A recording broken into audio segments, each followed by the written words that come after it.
eu estava aqui pensando azul Tá para poder gravando. aparecer no vídeo. Tá gravando então, agora. A partir de agora a gente está gravando. Boa noite a Meu todos. mouse não está ajudando muito, não. Não, Eu boa... estou ouvindo a conversa aí, eu passei o carnaval na Comércio. Ah, isso é gente, você, Carlinha, Ítalo, Então, trabalhadores da Comerge. Muito bom. isso. Estou ficando um bocadinho cansada, mas estou bem. Vamos começar então. Para quem está aqui agora assistindo com a gente, boa noite. Para quem vai assistir depois a nossa gravação. Constantinho, Bíblia, Eu? sabia que Oi? quando você não está na sala, a Elaine esquece de gravar. Verdade. Você não grava, Já aconteceu aí isso. alguém já nos últimos momentos, você não botou para gravar. Não tinha Bíblia para lembrar. Caramba, então eu tenho que estar na sala sempre, né? Com certeza, Pois é. com certeza. Ai, ai. Vamos lá então. Ó, a gente vai começar. Eu coloquei lá no. Deixa eu pegar aqui meu livro. Eu coloquei lá no nosso WhatsApp, né, no nosso grupo, que para mim é um dos trechos mais emocionantes até agora, tá? Até agora. Até agora, para mim, é um dos mais emocionantes e vocês acho que vão concordar comigo. Bom, Eu trouxe até meu lenço. bom, nós vamos, é, nós vamos começar então o quinto capítulo, que é a pregação de Estevão. Para quem não estava aqui nos últimos estudos das semanas anteriores, ou para quem está vendo o estudo, né, agora pela primeira vez, a gente, no último capítulo, Saulo se encontrou com seu amigo Sadoc e, entre outros assuntos, no finalzinho eles começaram a comentar sobre os homens do caminho, que, segundo Sadoc, um parente dele havia sido curado por um desses homens do caminho. E Saulo já tinha escutado falar sobre eles e estava muito intrigado para ver o que eram esses homens do caminho, que tanto se falava deles em Jerusalém e outras cidades ali, né? Então, o que eles combinaram? Vamos lá para ver o que está acontecendo. Se a gente perceber que são homens que nada estão fazendo contra a lei, a gente deixa eles em paz. Mas, é, como homens da lei, né? Principalmente Saulo, como homem da lei, eu preciso garantir que a lei está sendo cumprida. Então, eles decidiram que iam lá visitar a Casa do Caminho. Depois disso, né, no capítulo anterior, Saulo foi lá encontrar com Gesiel, com Abigail, foi lá encontrar com Abigail e trocaram ali, trocaram carícias ali entre eles nas palavras, né? E juraram eterno amor, né? Fidelidade eterna, o casamento. Saulo já disse que já estava preparando ali o casamento e Abigail começou a lembrar do irmão porque ela queria que o irmão participasse do casamento dela, né? E Saulo prometeu, primeiro ficou enciumado, né? Primeiro ficou inseguro com aquele amor. Que amor é esse? É maior do que o meu? Ficou ali meio enciumado, mas depois ele prometeu para Abigail que ele ia imprimir, como ele já vinha, todos os esforços para encontrar Gesiel, esse irmão tão querido que ficou lá preso nas galeras. E essa foi a promessa final ali dos dois e Abigail, né, com essa esperança no coração de encontrar o irmão. No dia seguinte, Saulo encontra, mas não sabe que aquele é Gesiel, o irmão de Abigail. E aí a gente vai ter um discurso. Vamos começar aqui. Mas antes disso, eu vou ler um texto. André está proibido de falar, tá, André? Você não, tá? Mas eu Eu nem sei quero. que texto que é. Não, você não sabe que texto Não sei. André é bullying. É mas, bullying. mas primeiro eu vou ler esse texto, tá? Olha que nós narramos alguma coisa contra essa história de bullying lá na Comércio. Ó, nós vamos ler eu vou ler esse texto e aí eu vou fazer duas perguntas para vocês, tá? Uma, eu já vou fazer agora, para que vocês me digam quem é esse personagem que o texto fala, tá? A segunda eu vou fazer depois que eu fizer a leitura. Deixa eu terminar de ler para falar depois, tá? Quando eu falar assim, quem é esse personagem que o texto narra, tá? E em seguida eu vou fazer a outra pergunta. Quem quiser pode abrir e falar, quem quiser pode botar no chat. Mas vamos lá para o texto.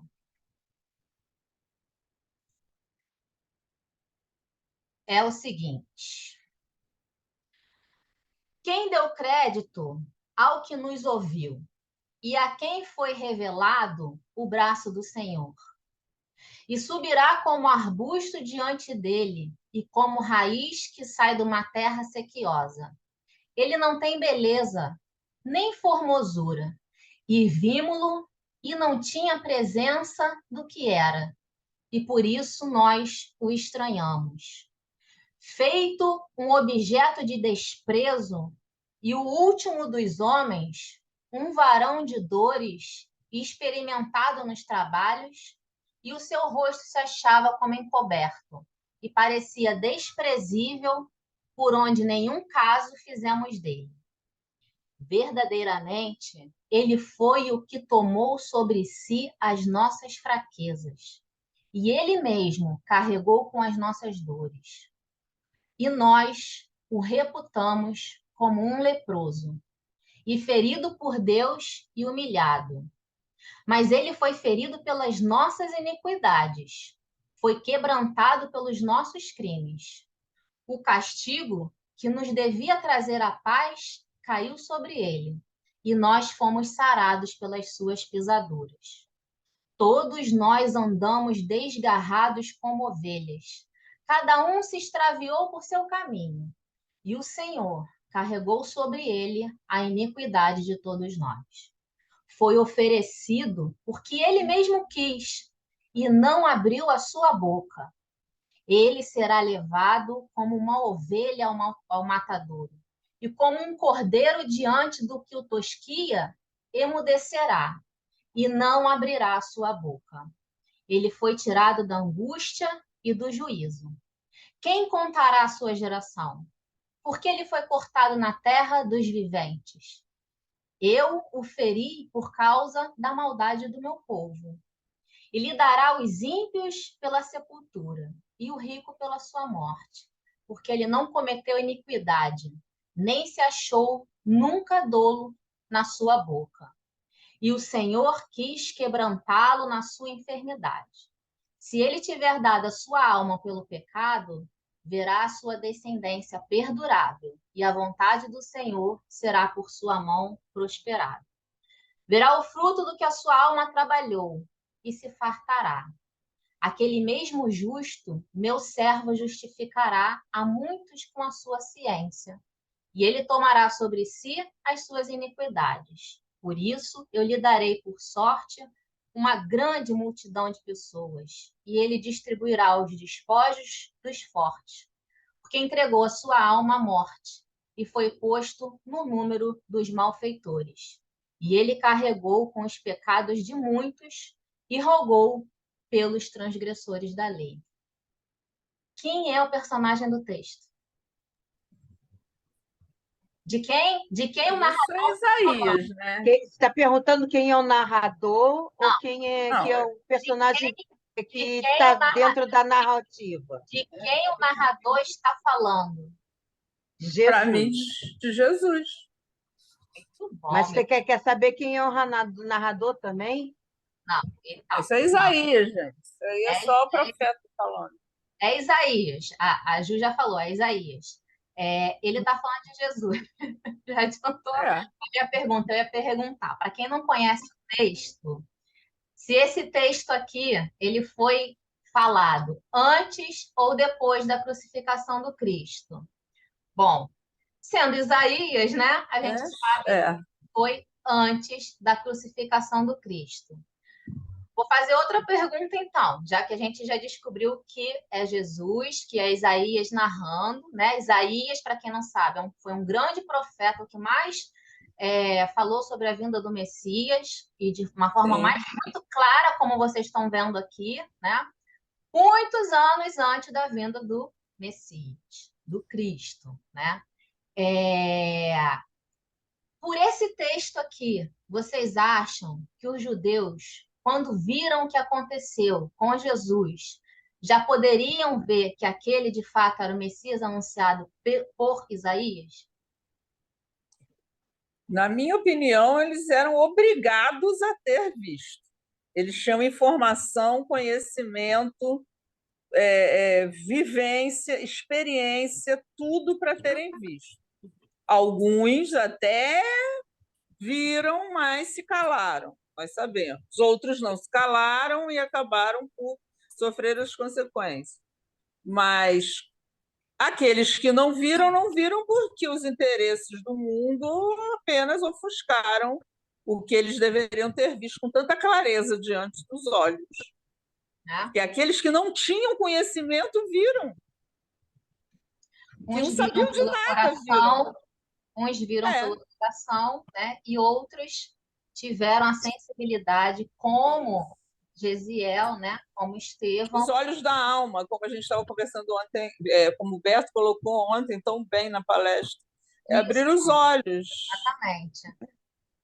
E por que eu trouxe esse texto? Mais para frente vocês vão ver, tá? Por que eu trouxe esse texto? Primeiro para trazer, né, isso.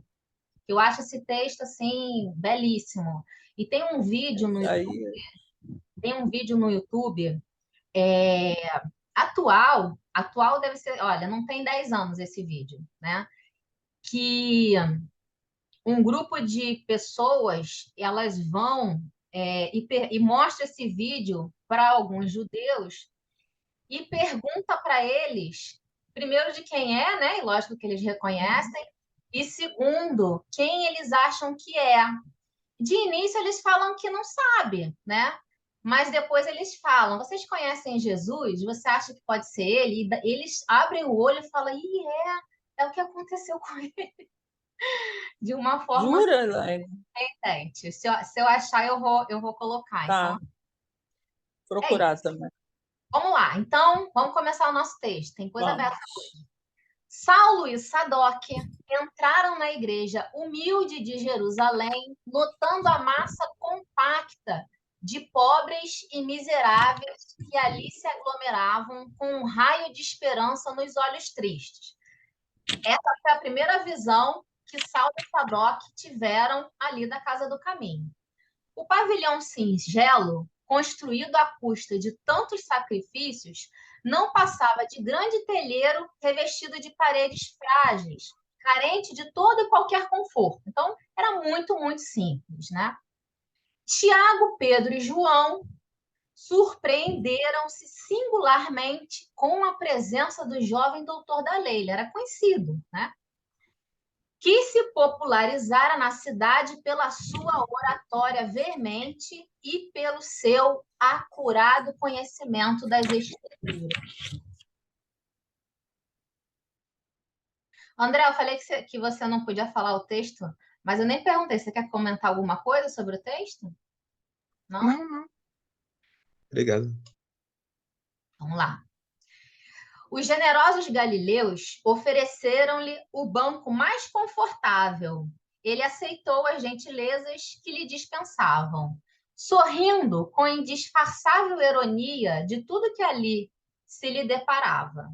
Intimamente, considerava que o próprio Sadoc fora vítima de falsas apreciações, né? Porque ele estava vendo ali uma cena que não poderia vir nada de perigoso desses homens, né? Que podiam fazer aqueles homens ignorantes. irmanados a outros já envelhecidos, valetudinários e doentes, que podiam significar de perigoso para a lei de Israel aquelas crianças ao abandono, aquelas mulheres semi-mortas, em cujo coração pareciam aniquiladas todas as esperanças. Experimentava grande mal-estar, defrontando tantos rostos que a lepra havia devastado, que as úlceras malignas haviam desfigurado impiedosamente. Aqui, um velhote com chagas purulentas envolvidos em panos fétidos. Além, um aleijado mal coberto de mulambos ao lado de órfãos andrajosos que se acomodavam com humildade. Né? Então, essa era a leitura de Saulo da Casa do Caminho, né? E do que ele vinha, do que ele estava vendo ali. Essa foi uma primeira impressão que ele teve. O conhecido doutor da lei notou a presença de várias pessoas que lhe acompanhavam a palavra na interpretação dos textos de Moisés na sinagoga dos Cilícios. Outras que seguiam de perto as suas atividades no Sinédrio. Bom, ele estava vendo, né, que havia ali outras... Deixa eu ver o que alguém está falando aqui no chat. Rosana, penso que sim. Ele estava vendo ali a presença de conhecidos dele, né, que ouviam. Aí essa sinagoga aqui dos Cilícios, até eu e o André, a gente até comentou, porque a Cilícia, né, é na região de Tarso lá. Não é ali onde eles estão Atualmente na Turquia. Então onde atualmente é a Turquia. Não é ali, eles estão em Jerusalém. Aí a gente cogitou duas possibilidades, né? Uma mais difícil, que eles vieram de lá para ouvir o doutor da lei e souberam que ele ia na Casa do Caminho e foi para lá também. Ou que em Jerusalém havia uma sinagoga dos cilícios, né? Como há várias igrejas em vários locais, né? De várias congregações, lá teria uma sinagoga dos cilícios. Então, há essas duas possibilidades, né? Outras que seguiam de perto as suas atividades no Sinédrio, que aí era ali em Jerusalém mesmo, onde sua inteligência era tida como penhor de esperança racial. Pelo olhar, compreendeu que esses amigos ali estavam igualmente pela primeira vez. Sua visita ao templo ignorado dos galileus sem nome atraíra muitos afeiçoados do farisaísmo dominante, ansiosos pelos serviços eventuais que pudessem destacá-los e recomendá-los às autoridades mais importantes. Ou seja, né, todo mundo ali querendo, como águias ali, né, querendo pegar esses pobres homens. Mas, enfim, estavam lá e foram para... Urubus, né? Urubus, Bia. Urubu acho que se encaixa melhor, né? Bom, eis que, neste momento, Saulo concluiu que aquela fração do auditório fazia ato de presença e de solidariedade em qualquer providência que houvesse de tomar. Ele pensou, bom, eles são dos meus, né? Então, se eu precisar tomar qualquer ato aqui, eu já sei que eu tenho a favor de mim eles, né? A mão, a força deles. Pareceu-lhe natural e lógica aquela atitude conveniente aos fins a que se propunha. Não se contavam fatos incríveis operados pelos adeptos do caminho? Não seriam grosseiras e escandalosas as mistificações? Eles chamavam as curas que os discípulos faziam de mistificação. Tanto é que quando Sadoc falou para Saulo que um parente dele, Tio, se não me engano, foi curado, Saulo se surpreendeu. Como fulano se submeteu a tamanha mistificação? Era assim que eles denominavam as curas, né? Não aceitavam porque não compreendiam. E, além do mais, para eles, só quem estava com Deus em comunhão com Deus, podia curar. Como que esses homens miseráveis podiam curar? Eles não podiam estar com Deus? Tão miseráveis que eram, né? Tão sofridos, perto dos doentes. Deus não está ali. Deus está lá no templo. Deus está com aqueles que estão ricos, estão poderosos, né? Essa era a leitura deles ali. Quem diria que tudo aquilo não fosse o produto ignóbil de bruxarias e sortilégios condenáveis? Na hipótese de lhe identificar qualquer finalidade desonesta, podia contar, mesmo ali, com um grande número de correligionários dispostos a defender o rigoroso cumprimento da lei, custar-se-lhes embora os mais pesados sacrifícios. Então, esse era o pensamento ali que Saulo já se preparava. Bom, notando que outro quadro menos grato ao seu olhar, acostumado aos ambientes de luxo, evitava fixar os aleijados e doentes que se acotovelavam no recinto, chamando a atenção de Sadoc, com observações irônicas e pitorescas. Quando o vasto recinto, desnudo de ornatos e de símbolos de qualquer natureza, ou seja, não tinha ornamentação. As ornamentações bonitas que tinha nos palacetes deles, ali não tinha nada disso. Não tinha ornamentação, não tinha qualquer símbolo, né? Porque eles tinham muitos símbolos, né? E ali não tinha símbolo nenhum.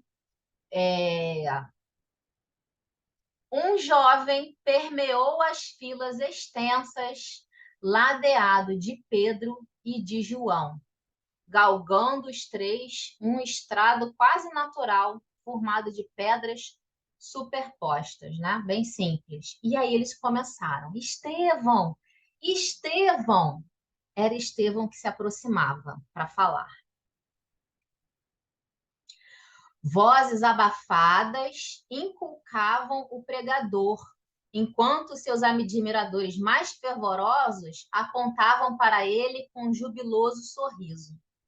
Inesperado silêncio mantinha todas as frontes em singulares expectativas, porque aqueles que ali estavam, que estavam sendo tratados na Casa do Caminho, né? Pedro, João, Tiago, eles sabiam que os doutores da lei, os fariseus, né? Eles já não estavam muito satisfeitos com os intentos que eles vinham fazendo, né? Eles já sabiam disso. Então, a presença ali dos fariseus estava deixando sob suspense e até medo mesmo, né? Aqueles também que estavam sendo tratados, os discípulos. Então, essa era a ambiência ali do local, uma tensãozinha ali que começou a se formar. Inesperado silêncio mantinha todas as frontes em singulares expectativas. O moço, magro e pálido, em cuja assistência os mais infelizes julgavam encontrar um desdobramento do amor do Cristo.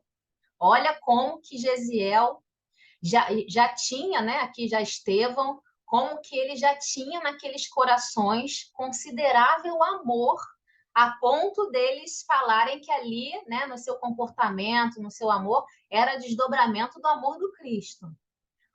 Orou em voz alta, suplicando para si e para a Assembleia a inspiração do Todo-Poderoso. Em seguida, abriu um livro em forma de rolo e leu uma passagem das anotações de Mateus. Aqui eu vou fazer uma pausa, tá? E aí eu queria que vocês prestassem muita atenção no que eu vou falar. A gente vai começar agora a ler o discurso de Estevão, né? A pregação de Estevão. E, para quem já leu o livro, né? Vocês vão perceber, nós vamos tentar pontuar aqui para vocês, para que vocês tenham um entendimento dessa pregação, e eu também, né? O mais próximo possível de como aqueles judeus da época de Jesus receberam essa mensagem. Por que eu estou falando isso? Porque quando a gente lê essa passagem, a gente lê de um relance, né? a pregação de Estevão, e a gente vai e a gente dá aquela lida.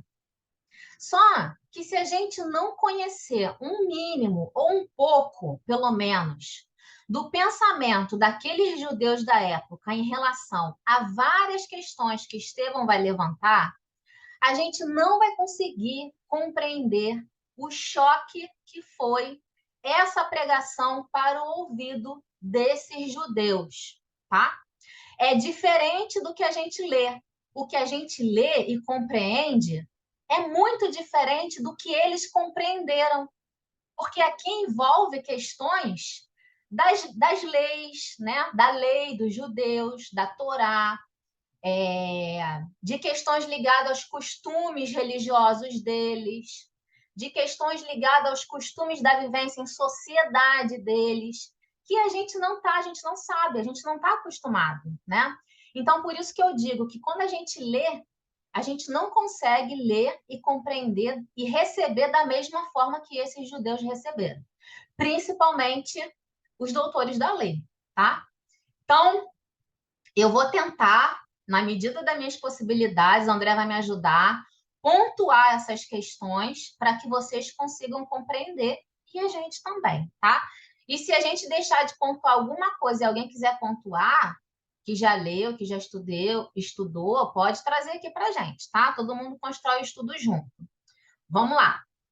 Mas ide, essa aqui é a passagem das anotações de Mateus que Estevão começa a ler. Mas ide antes as ovelhas perdidas da casa de Israel, e indo, pregai, dizendo: é chegado o reino dos céus. Aqui já tem uma primeira fala que causou para eles uma grande estranheza. Por quê? Porque nos textos do Antigo Testamento não há essa referência de reino dos céus. No texto do Antigo Testamento, há dois reinos, dois tipos de reinos. O reino de Deus, que está lá no céu, e os reinos dos homens que estão na terra e são abençoados por Deus. Cada um vê o seu reino abençoado, né? Um povo vê o outro reino não abençoado, mas vê o teu reino abençoado. Então, na visão deles, é o reino de Deus nos céus e o reino dos homens na terra, abençoado por Deus, tá? Mas não se mistura. Essa ideia trazida por Jesus e falada aqui nessa anotação de Mateus, de reino dos céus, é uma coisa que eles não estavam acostumados. E com certeza ele falou, reino dos céus? E outra, mais ainda, Jesus não trouxe só a ideia de reino dos céus. Jesus trouxe a ideia de que esse reino, uma frase que o Ítalo gosta muito, Ítalo tá aí ou é a Carlinha? Caiu já. Mais forte ainda, que Jesus falava assim, ó, esse reino é uma construção divina no coração dos homens. Isso que eu vim trazer. Então, isso deu um nó total na cabeça deles, né? Que reino é esse? Que construção interna? Nem os discípulos conseguiram compreender. Tem uma fala, até comentei com o André, a gente relembrou, no Boa Nova, quando Jesus reúne ali os discípulos das primeiras instruções e ele fala desse reino, um dos discípulos, que eu não me recordo quem foi, falou assim, mas como você vai construir esse reino aqui? A gente só tem aldeia e poucas casas. Aí André fala assim, não, dá para construir aqui em volta do lago. Tem muitas aldeias e muitas casas. Juntando isso tudo dá um reino. Então, olha como que eles compreendiam esse reino, né? Então, aqui, nesse é chegado o reino dos céus, né? Que dá a ideia de quê? De que o reino de Deus e o reino dos homens vai se fundir num reino só. E esse reino não é uma construção material, mas uma construção interna, já criou uma estranheza ali naquele discurso. Quer colocar alguma coisa, André? Ah, eu coloquei lá no chat, se quiser ler. Ou quer que eu Deixa leia? eu ver então, vamos lá. Deixa eu tirar o som aqui do meu.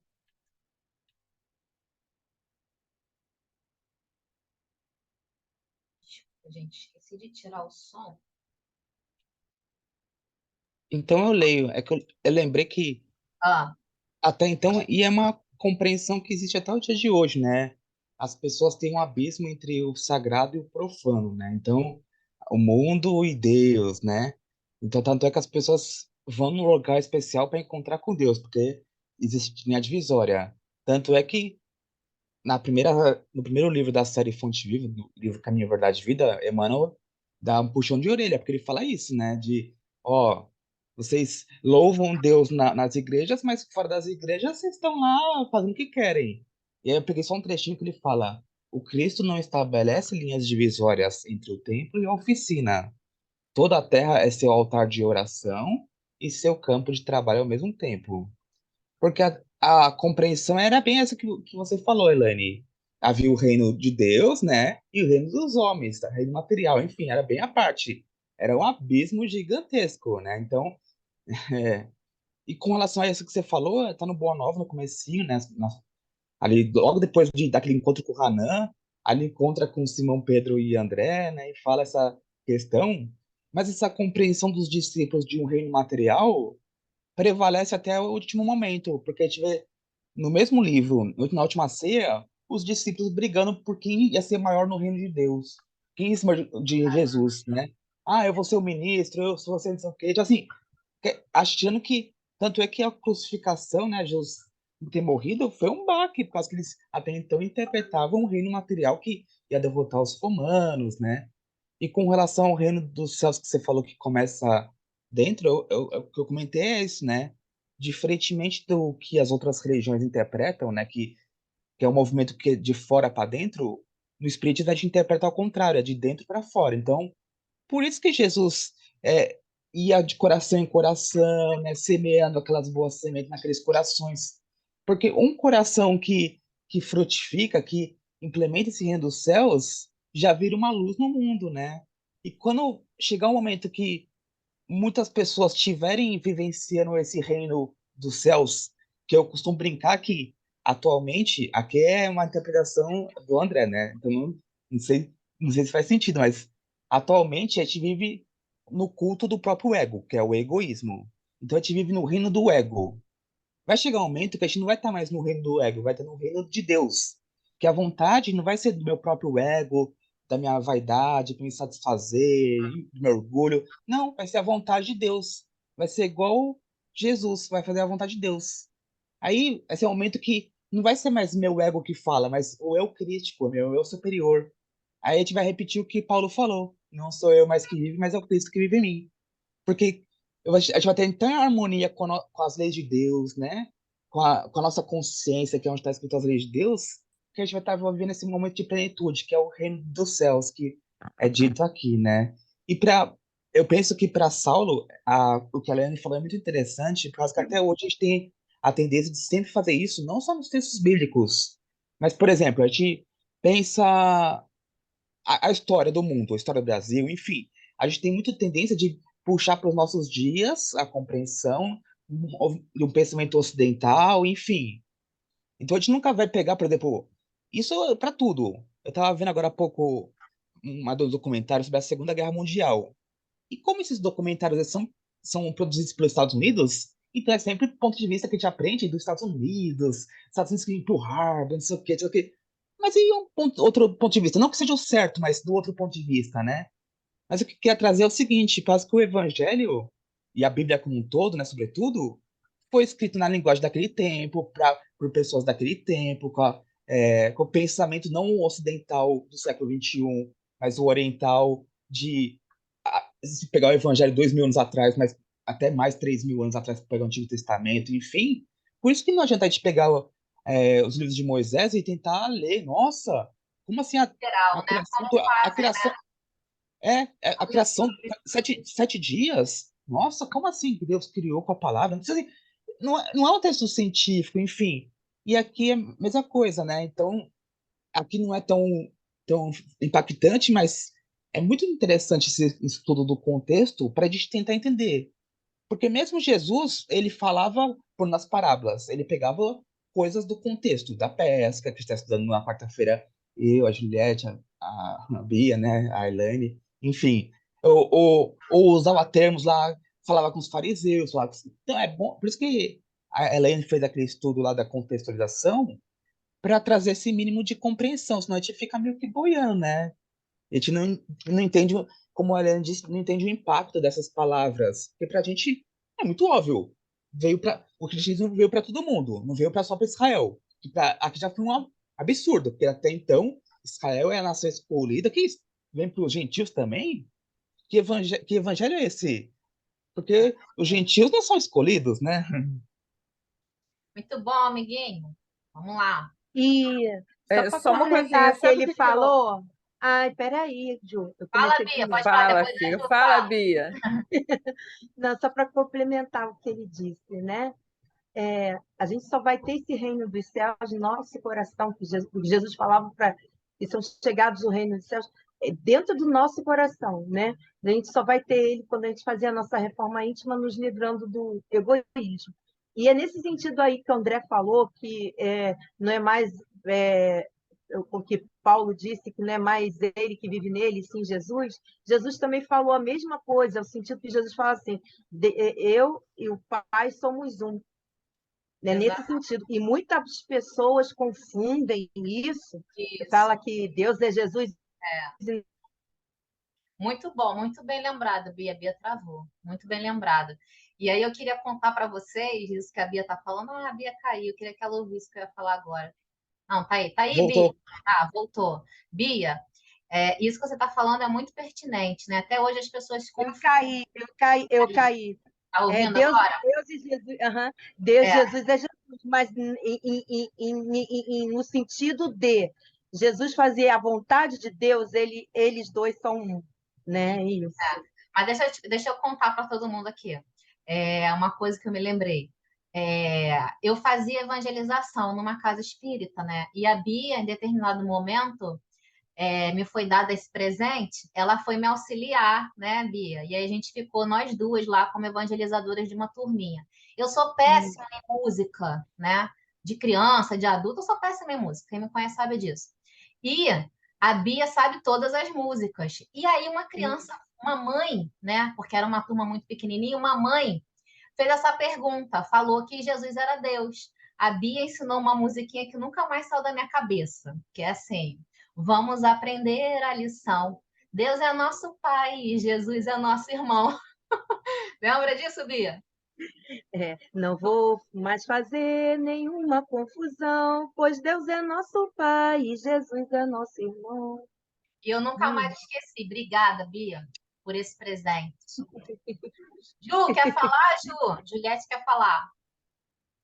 O André falou ali estava falando dos hebreus, dos judeus e tudo mais, aí eu estava aqui com a minha cabeça funcionando e estava pensando, refletindo.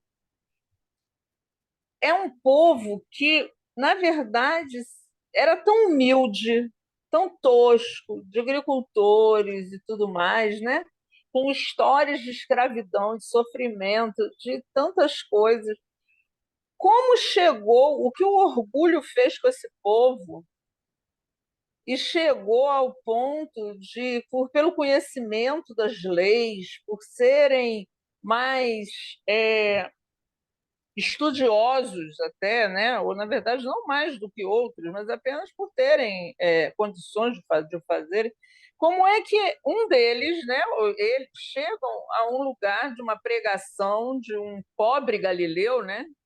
E chegam ali, olha e acha que ali tem um aleijado, ali tem um velho, ali tem mulheres sofredoras, crianças maltrapilhas, e acham que essas pessoas não são, como se diz, não têm o direito, né, do mesmo acesso que eles, da mesma informação que eles, ou seja, eu sei, sou melhor do que eles só porque eu sei. Como que eles, estudando tanto, é algo que eu Vaidade, né? não é, sim, vaidade e orgulho, mas como que um tanto acesso a tanta maravilha, a tantas palavras, tudo bem, o Velho Testamento tem horas que a vontade que você tem é sair correndo, porque não é para qualquer um, é para os fortes, né? Você fica pensando como que o cara falou uma coisa daquela, né? Que não foi aquilo. Há muitos anos atrás, achava que não era aquilo que ele tinha dito. Ele não mandou escrever aquilo ali, não. Aquele profeta estava enganado, com certeza. Agora, óbvio, o conhecimento nos traz uma outra visão. Mas mesmo assim, entende, Elaine? Ju, Tá me até entendendo, hoje, André?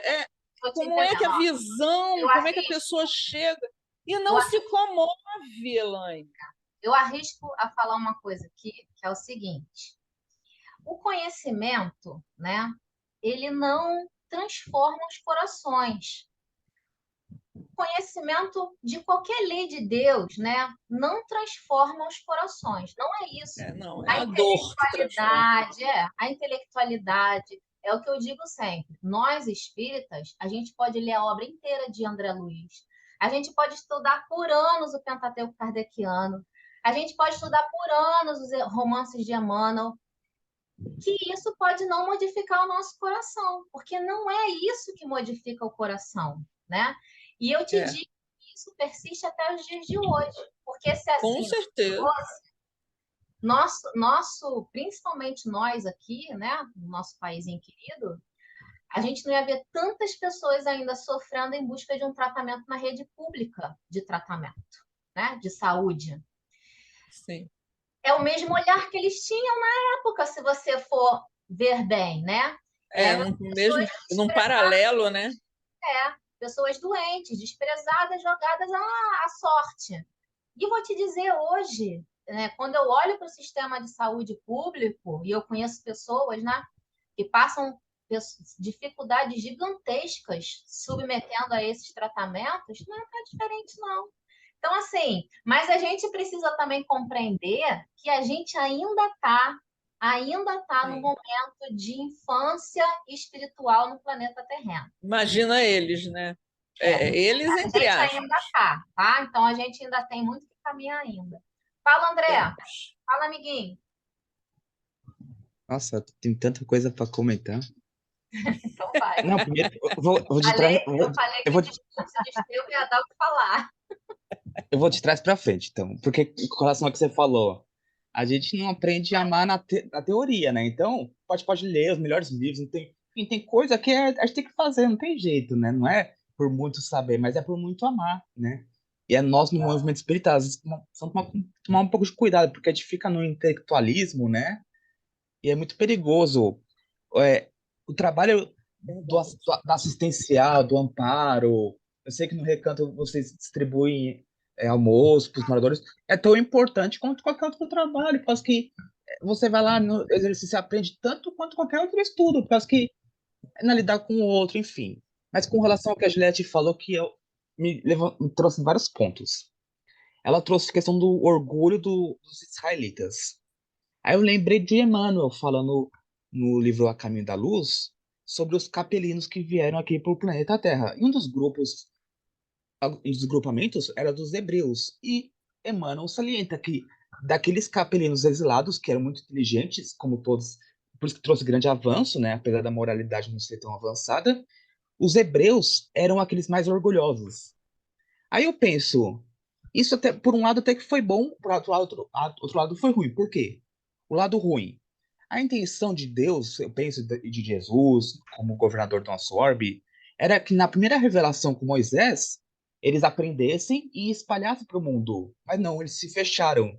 Eles se fecharam, ó, a barreira entre nós e os outros. Você é judeu e não judeu, né? Então, eles não disseminaram o conhecimento. Precisou vir Jesus e depois a gente vai ver que o Paulo vai para disseminar muito esse conhecimento, né, para todos, não tem mais separação. Mas o lado bom que eu vejo, aqui é a minha interpretação, não sei se vocês concordam, mas o fato deles fecharem até acabou protegendo esse conhecimento. Porque ao longo da história, muitas religiões se perderam, ou tiveram muitas religiões. Agora, pega uma religião tão antiga quanto o judaísmo, por que não se perdeu? Porque eles não aceitaram se misturar contra os deuses, enfim. A gente vê no Antigo Testamento, em vários momentos, os judeus blefam ali, eles flertam, melhor dizendo, flertam com religiões pagãs, politeístas. e meio que, entre aspas, existe uma ira divina, tipo assim, enfim, o fato de eles se fecharem e protegerem tanto a Torá, o Antigo Testamento, a lei, é muito forte para eles. Por isso que Paulo e outros doutores da lei, sobretudo, né, o povo humilde não tem essa preocupação tanto, mas se preocupa tanto com a proteção da lei. Porque eles entendiam o seguinte, no Antigo Testamento é bem claro, quando você se afasta da lei ou não protege a lei, você sofre um castigo. O último grande castigo que eles sofreram foi o exílio para a Babilônia. Nas interpretações deles, o que eles entendiam? A gente se afastou de Deus, não protegeu bem as leis de Deus e sofremos castigo. No caso, foi um exílio. Provavelmente, naquela época, também eles deviam pensar: a gente está sob o jugo romano porque Deus está irado com a gente, deve estar bravo com a gente, né? Então, para eles era muito forte essa questão de proteger a lei, né? E eu pensando que. Aí você falou do ponto dos doentes. Eu acho que isso aí não incomodou tanto. Você já vê que o que incomodou vai ser a pregação, a parte intelectual. A gente tem que lembrar que, até os dias de hoje, essas pessoas, como foi dito pela Elane, ainda não são um morador de rua. As pessoas passam por ele e não são não dão atenção, enfim. Naquela cultura existia uma crença, aqui voltando para aquela questão lá de tentar enxergar com os olhos daquela época muito forte de a pessoa é doente é porque ela está sendo castigada por Deus. Se está sendo castigada por Deus, é porque ou ela ou os pais pecaram. Então é como se fosse, tá merecendo. Tipo assim, ó, a pessoa tá sofrendo, mas ela fez alguma coisa. É como se um espírito que fala, não, é o karma dela, ó. Ah, ele tá na rua, mas é por causa que na outra encarnação ele fez tal coisa. Tipo assim, é um pensamento que não se justifica, né? Eu já vi espírita que faz isso, mas enfim, a gente sabe que tem que ajudar. E com relação à pregação em si que incomodou assim, eles, eu acho que tudo que é diferente, muito diferente do nosso conhecido, nos incomoda. E o fato deles estarem ali perto de Jerusalém, deles serem, entre aspas, como se fosse uma atualização do judaísmo. Porque se eles estivessem em outra localidade, falando, não, a gente vai lançar uma religião nova, etc. É a mesma coisa que eu pensei assim, no movimento espírita. De repente abre uma casa espírita, começa a implementar umas coisas que a gente acha estranho. Que vai contra Kardec. Aí a gente vai lá assistir. Aí eles começam a pregar umas coisas que. Kardec não disse isso. Pode ser bom, pode ser ruim, tanto faz. Aquilo vai nos incomodar, eu penso. Tipo assim, porque é diferente.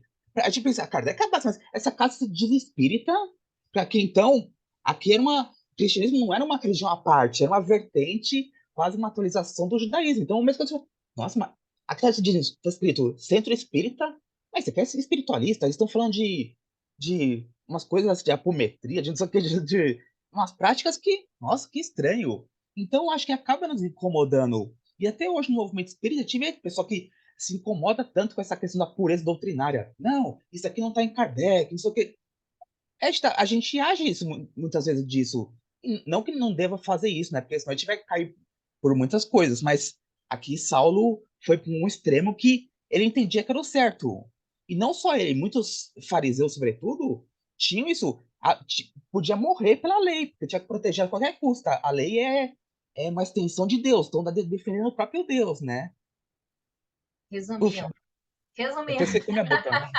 Deixa eu beber uma água. Pode falar. caramba, amiguinho, muito bom. Resumindo, o André está dizendo que até hoje é o mesmo comportamento, né, André? Exato. Até hoje a gente repete o mesmo comportamento. Mas vamos lá. Gostei dessa analogia, André, gostei. Vou refletir. Da analogia da casa espírita, dos espíritas. É que a gente acha estranho, etc. Assim, já tinha pensado, quando eu estava falando, estava pensando nisso. Não é estranheza, a gente acha estranho o novo. O novo Não, nos desperta, nos Nos incomoda o faz novo. pensar, nos Sim. incomoda. né? É. Se não Nos tiver. incomoda, sim. Se você A não Muitos Elaine, têm tiver até a medo mente do voltada novo, né? para Novo algo, assusta. verdade. a Elaine me colocou um ponto importante outro dia que a gente estava conversando. E não é à toa que é a base de todo o Sermão do Monte, que é o bem-aventurado dos pobres em espírito. Sem humildade, a gente vai entrar nesse choque, que a gente não vai entrar nessa postura de vamos aprender, vamos, o que tem aí de novo? Esse Saulo indo conhecer, eu lembrei muito de Kardec, o professor Rivail, né? Quando, Ele, quando ele, começou a sua codificação, né? isso, porque ele ouviu falar mesas girantes. Ele podia muito bem. Não, isso daí é mistificação, não sei o que, como o Saulo tá fazendo. Ah, não, isso aqui é besteira. E não ter criado, não ter codificado, aliás, a doutrina espírita. Mas não, ele teve humildade, tentar entender o que tá por trás. A gente vai ver que Saulo não tem essa humildade que tá. Ele quer, a qualquer custo, por mais que Estevão fala que a gente vai ver que vai comover ele, comover, vai tocar aquele coração, mas a razão, ou seja, ou melhor que nosso orgulho, é muito forte, né? E aqui, Juliette, eu também tava pensando assim, não só o novo na casa espírita, mas eu penso, eu já vi muita gente, por exemplo, que frequenta casas mais chiques, que eu brinco aqui, que aqui em São Paulo tem centro espírita personalité. Você só pode entrar se tem renda acima de 50 mil. É a classe, tipo, aquele banco Itaú Personalité. Aí, porque a poltrona é colchoada, ar-condicionado. Aí tem, essas pessoas vão num centro mais humilde. Aqui é uma casinha simples e tal. Deve ser mesmo chocante pro Saulo, porque o Saulo tava acostumado com aquela pompa do aquele centro personalité.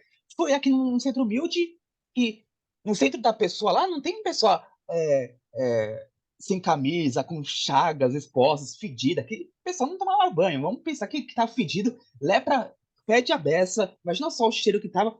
E até hoje eu vejo pessoas que vêm no centro espírita e se incomodam. Às vezes chega uma pessoa que tá um pouco alcoolizada, já começa a se incomodar, opa, já começa a olhar torto, tipo assim, o que esse estranho tá fazendo aqui? Então, no movimento espírita, a gente é tão preconceituoso quanto esse Saulo fez. E a gente faz a mesma coisa. O centro que eu cresci era bem humilde. A Oi, gente Faixa. a gente conseguir ter esse olhar de autocrítica e se perceber nos mesmos comportamentos. Porque se a gente se Perfeito. coloca distante, a gente não realiza a nossa autoanálise, a gente não vê o que a gente precisa modificar, né? Então, o mais importante é isso, é a gente se ver ali. Igual um comentário lá do The Chosen, quem não viu, vejam a série maravilhosa The Chosen, deve estar rindo. Um comentário Tô que rindo porque toda terça-feira tem recomendação de The Chosen. Do The Chosen. recomendação do The Chosen. Inclusive, o próximo estudo vai ser sobre The Chosen. A gente vai Tem que assistir ser, junto gente, com... senão Elaine, não... como que Elaine vai ficar? É, Maravilhoso passagem mesmo, de amiguinha, Pedro, maravilhoso. uma Na passagem casa dele, espírita que meu pai fundou lá na favela de Acari, não tinha não é cadeira, não, era banco, aquele corrido, comprido. Era banco. O pessoal sentava nos bancos. Um banquinho tinha sempre um banco, assim. ó, Desde... Então é isso. uma passagem Simplicidade de é melhor e Pedro, humildade é melhor, né? melhor, uma passagem de Pedro no É filme banco de madeira, isso mesmo. que mostra a transformação, já começando Pedro ali a fazer uma transformação, mas ainda muito rude, muito crítico, muito preconceituoso.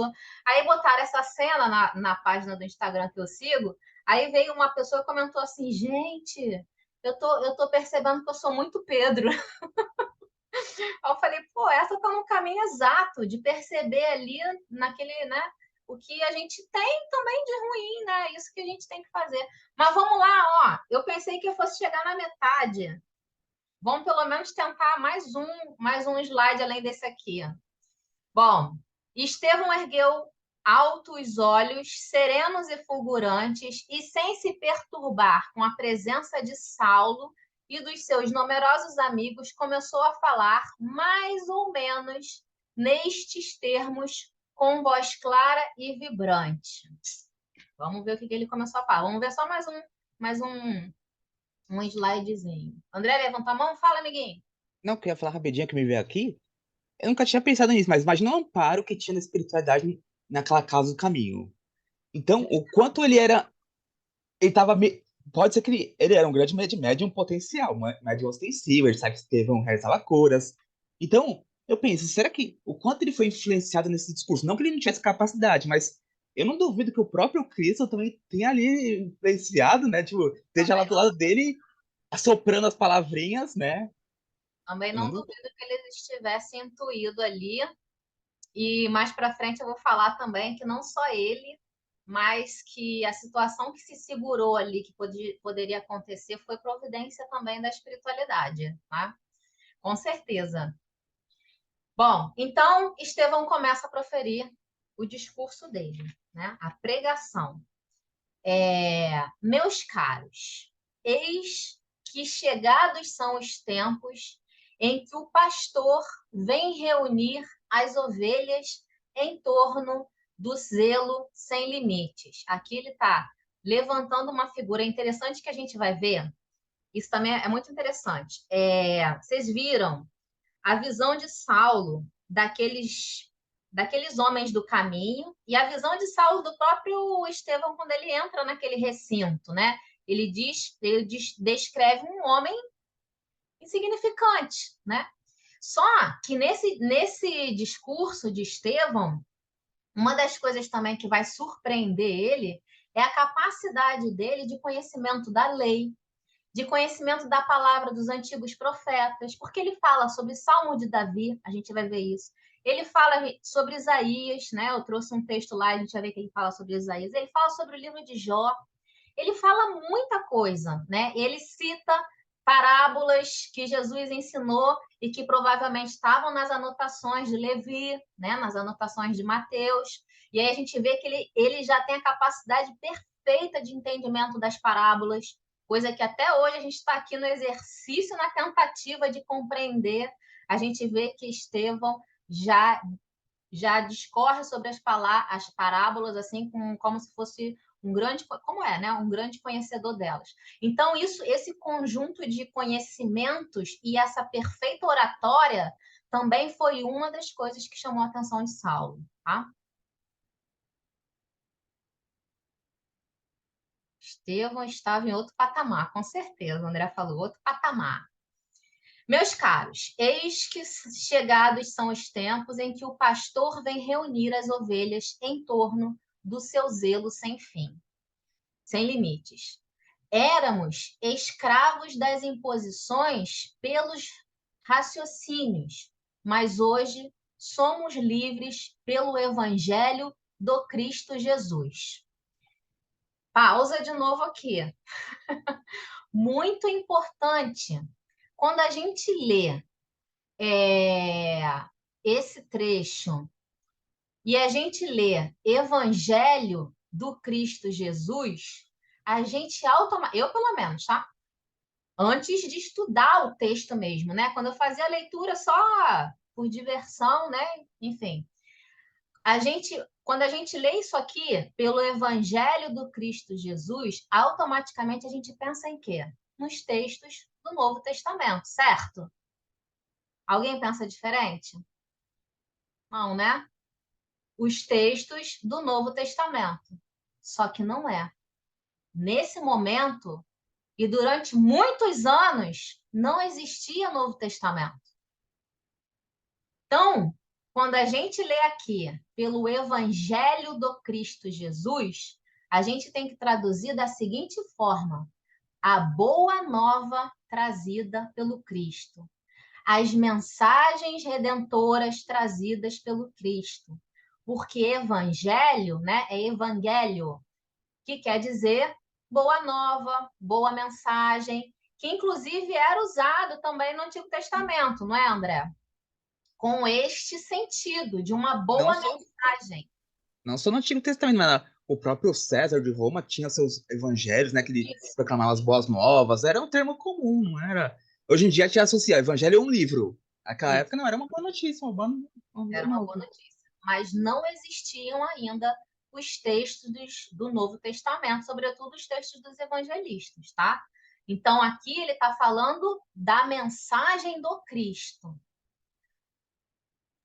Mesmo porque os evangelhos só foram sair depois da década de 50 do primeiro século, né? Até aqui, o que tinha são o que Emmanuel vai falar, que é uma novidade pra gente, porque a gente não tem essa informação na história, né? Que são as anotações de Levi, ou de Mateus, Levi, né? Que ainda não era um evangelho. O evangelho vai se formar posteriormente, vai ganhar forma, enfim. Aqui as anotações de Levi, eu estava cortando com a Elaine, que eu tenho a tese que sejam só os grandes discursos de Jesus. Então, tinha lá o Sermão da Montanha, tinha os dizeres. Porque a gente aprende com o Bartolomeu de Campos que, enquanto Jesus falava, Levi ia anotando lá. Não é à toa que Levi é chamado, por causa que era um homem instruído, um homem que tinha dinheiro para Então tinha umas tabuazinhas que era coisa de barro, anotação temporária. Então eles iam anotando, depois passava o barro, coisa assim. Então eu penso que essa anotação de Levi, que saiu posteriormente o desencarne de Jesus, né? Porque ó, que passou um ano da crucificação e já estava circulando essas anotações, eram os grandes sermões, falei errado. Sermões. Muito bom. Então, Ô, aqui, Helene, fala. também pode comentar essa questão do éramos escravos, que é muito importante, eu acho, né? Comenta? Pode comentar. Né, não, primeiro ele fala que essa questão do pastor e da ovelha, que remete todo ao Antigo Testamento, por causa que era uma Era cultura como, que muito como pastor é muito comum, e referência aqui indireta, talvez ele, não sei se ele soubesse, mas Jesus se autodenominou como bom pastor, né? E fazer essa uso da linguagem das ovelhas que seguem esse pastor, enfim. É, mas o que me chama a atenção é essa parte que ela leu agora. Éramos escravos das imposições pelos raciocínios. Eu achei interessante porque me remete em dois pontos. O primeiro ponto que é a gente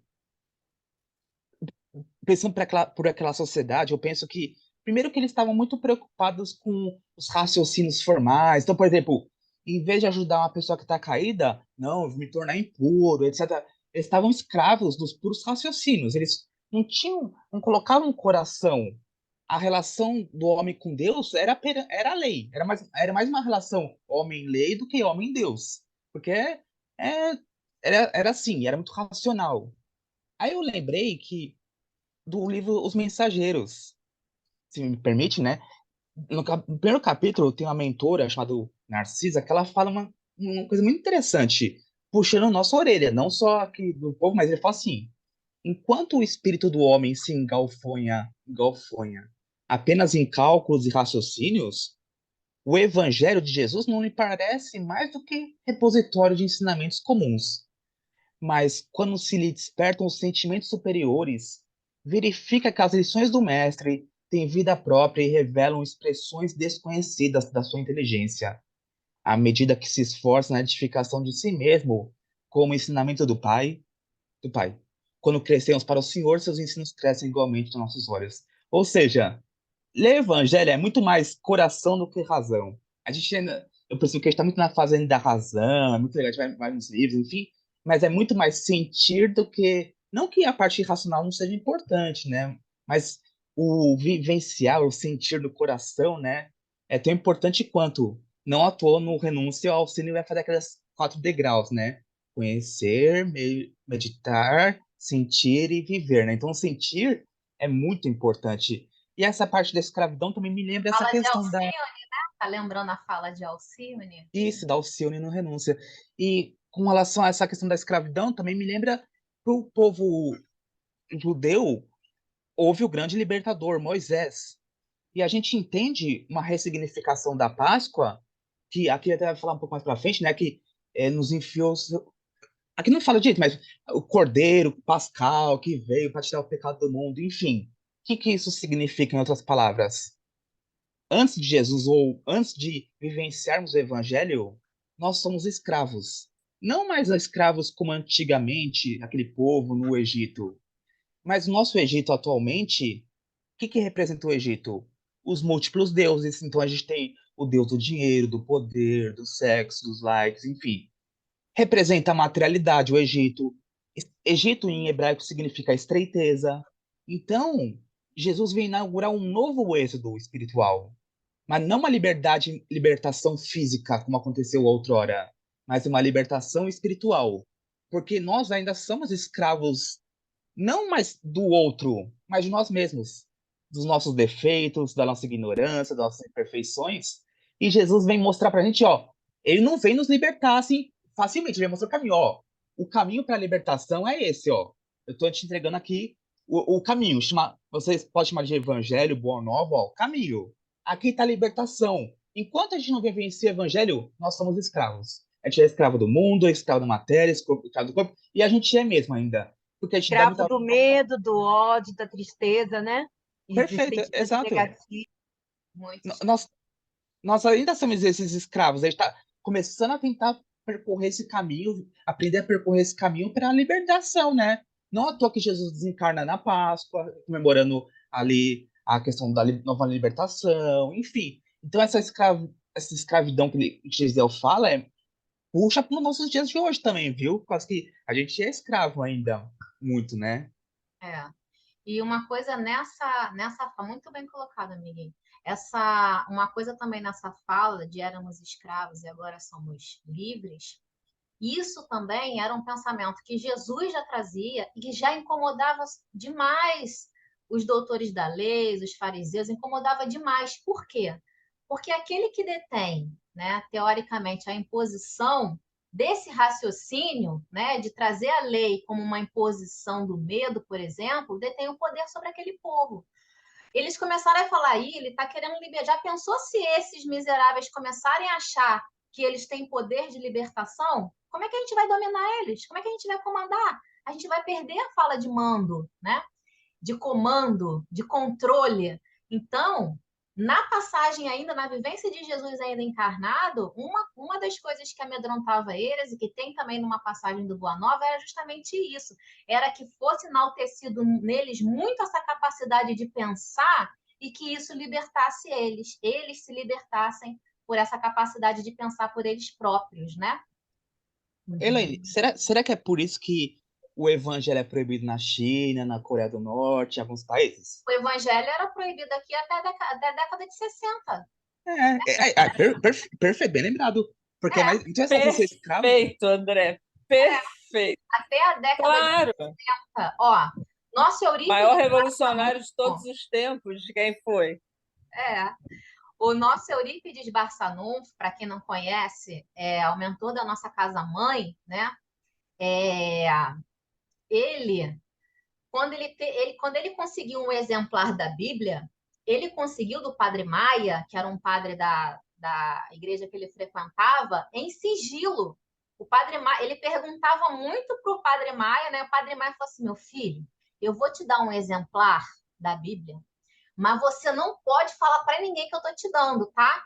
E aí ele pegou aquele exemplar e devorou e estudou às escondidas, porque não era permitida a leitura fora das igrejas, só os padres podiam ler, até a década de 60 da nossa era, né? Então, sim, a libertação, ela amedronta quem quer comandar pelo medo. Quer falar? Eu quero falar. Quando Jesus fala, amai vossos inimigos, perdoai os pecados, isso aí é uma libertação, porque você está se livrando do ódio, da escravidão do ódio, do sentimento de vingança, você está se libertando da escravidão do outro, né? Até do outro, né?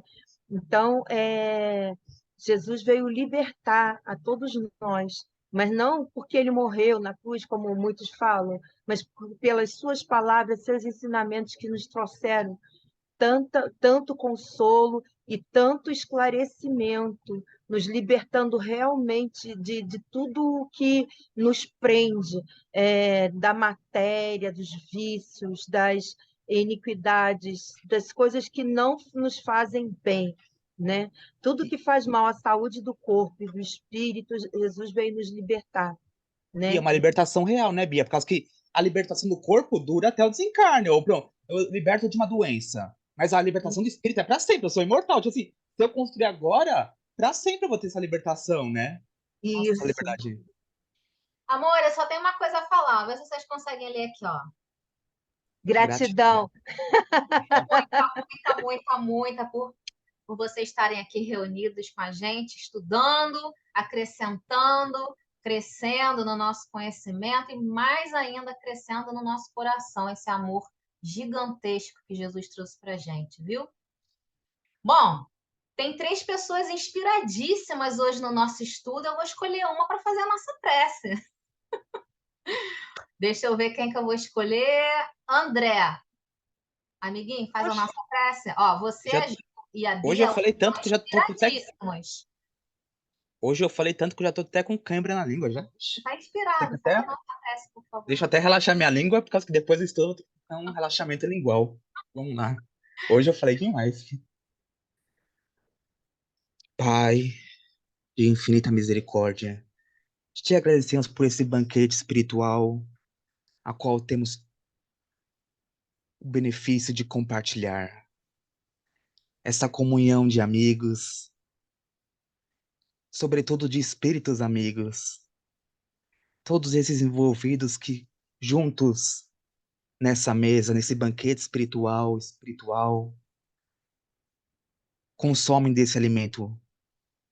Alimento não da matéria, mas sobretudo o alimento do espírito. Alimento da qual nos nutrimos, da qual saímos melhores a cada terça-feira desse estudo. Pai, rogamos que tenhamos forças para sempre lembrar dessas palavras, desses ensinamentos, que tenhamos forças para seguir sempre as pegadas do nosso Mestre Jesus. Não nos deixe, Pai, cair no erro, nos equívocos, na lamentação, na queixa. Que tenhamos sempre olhos firmes, Pai, para o caminho que leva ao Senhor. Rogamos também, Pai, por aqueles companheiros e companheiras que não puderam estar conosco no dia de hoje. Nossos companheiros desse grupo, que também possam ser banhados por essas boas vibrações.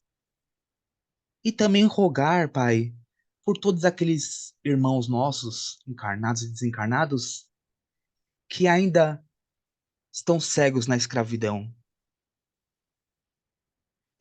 dos sentidos, dos prazeres, que ainda não despertaram. Que essa cascata de luz que emitimos de nossos corações possa alcançar o coração desses irmãos, tal como sementes luminosas que um dia vão brotar. E que todos um dia possam acordar para a verdadeira liberdade, para a verdadeira vida. Que tenhamos a verdadeira vida, a vida em abundância. Que tenhamos uma ótima semana. Agradecemos a Deus, aos nossos mentores, aos mentores desse grupo. E, claro, ao nosso querido Estevão, ao nosso querido Paulo, a todos os personagens envolvidos nesse grupo, a qual estamos sintonizados, sabedores que somos que a distância não é nada para o amor, para o coração, ao pensamento. Que tenhamos uma ótima semana, que assim seja. Assim seja. Obrigada, amiguinho. Hoje a gente passou um pouquinho. Não tem problema. Obrigada, amor. Rosana! Beijo. A Rosana Foi apareceu. maravilhoso, não teve faz mal não, foi maravilhoso. Amo vocês. Também. Semana Beijo. de Boa muita semana, paz. gente. Boa noite, Bem, pessoal. Tchau, Beijo. Aninha.